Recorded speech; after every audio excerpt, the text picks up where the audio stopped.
দেখছেন বার্তা এক নজর। বিশ্ব জলাতঙ্ক দিবসে পথ কুকুর বিড়ালদের জলাতঙ্কের টিকাকরণ হলো রাজ্য প্রাণী স্বাস্থ্য কেন্দ্র চুঁচুড়ায়। সৃজিতা দাস 150 কুকুরের রোজ খাবার দেন, তাদের স্বাস্থ্য খারাপ হলে চিকিৎসা করান। নিজের টিউশনি করে যা আয় করেন তা প্রায় সবটাই ব্যয় করেন পথের কুকুরদের জন্যই। তিনিও আজ এই পোষ্যদের জন্য টিকা নিতে আসেন। সৃজিতা জানান, বেশ কয়েক বছর ধরে তিনি পথের কুকুরদের দেখাশোনা করতেন। তার মা, ভাই, দিদিও তাকে সাহায্য করেন। বর্তমানে 150 কুকুরের খাবারের ব্যবস্থা করেন রোজ। তাদের নিয়মিত স্বাস্থ্য পরীক্ষা করান, সময়ে সময়ে টিকাও দেন। রাজ্য প্রাণী স্বাস্থ্য কেন্দ্রের চিকিৎসা জয়জিৎ মৈত্র বলেন, মানুষের এই সচেতনতার প্রয়োজন। আগামী 2030 সাল পর্যন্ত ডেডলাইন দিয়েছি বিশ্বকে জলাতঙ্ক মুক্ত করার। গোটা বিশ্বে প্রতি বছরে 70,000 মানুষের মৃত্যু হয় জলাতঙ্কে, তার মধ্যে ভারতে সব থেকে বেশি। তাই লুই পাস্তুর যে জলাতঙ্ক টিকা আবিষ্কার করেন, পোষ্য কুকুর বিড়ালদের যদি সেই টিকা নিয়মিত করানো হয় তাহলে জলাতঙ্কের ভয় থাকবে না। কুকুর কামড়ালে আমরা অ্যান্টি র্যাবিস ভ্যাকসিন নিতে বলি, কিন্তু কুকুরদের যদি টিকা নেওয়া থাকে তাহলে জলাতঙ্ক হওয়ার সম্ভাবনা থাকে না। বিনামূল্যে এই ভ্যাকসিন দেওয়া হয়।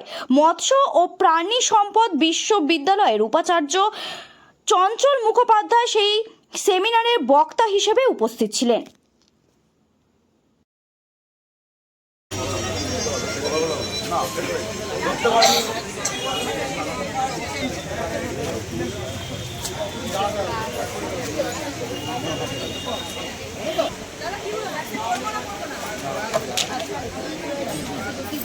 এটা রাখুন, একটু রাখুন, সাইডে চলে আসুন,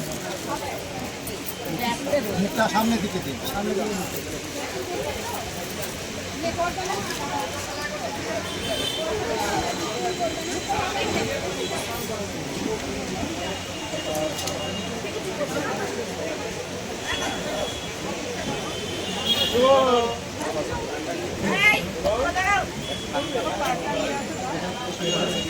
আচ্ছা, এটা থাকবে, তুমি একটু চলে যাবে না, ভ্যাকসিন হয়ে গেলে চলে যাবো না, চলে গেলে মিস করবে, এটুক বলে দেবে।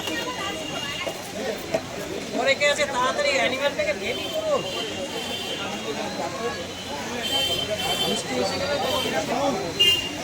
আগে আছে পরে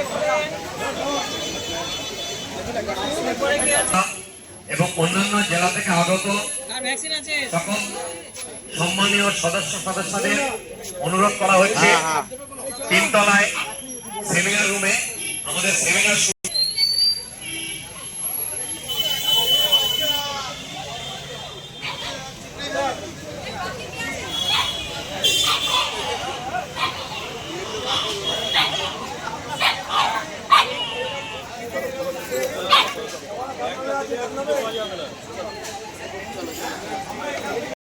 হ্যাঁ, ভ্যাকসিন দিতে এসেছি। আমার রাস্তার অনেক কুকুর আছে, আমি প্রায় 150টার উপর কুকুর খাওয়াই।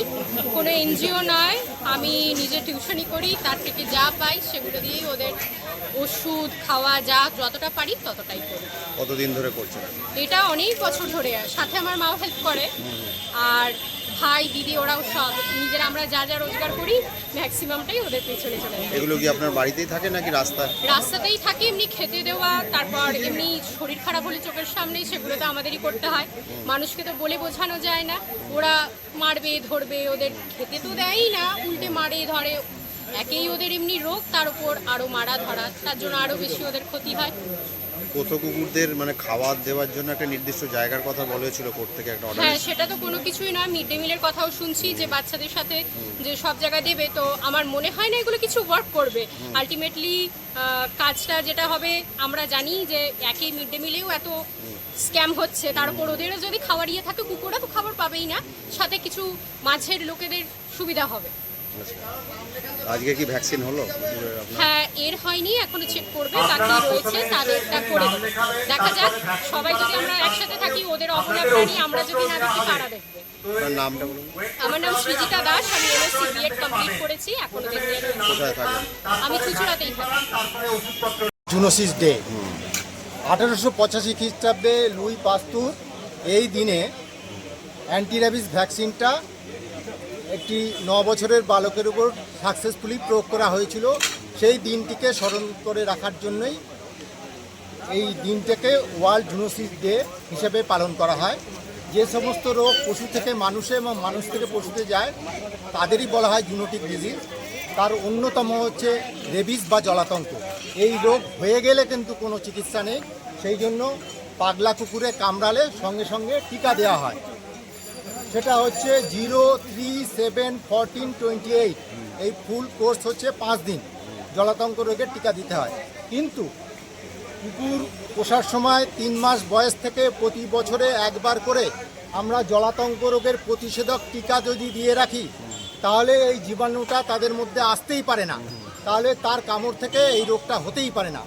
তাহলে এইভাবেই আমরা টিকাকরণটা জরুরি। টিকাকরণটাই সবচেয়ে জরুরি এবং তার সাথে জন্ম নিয়ন্ত্রণটাও জরুরি।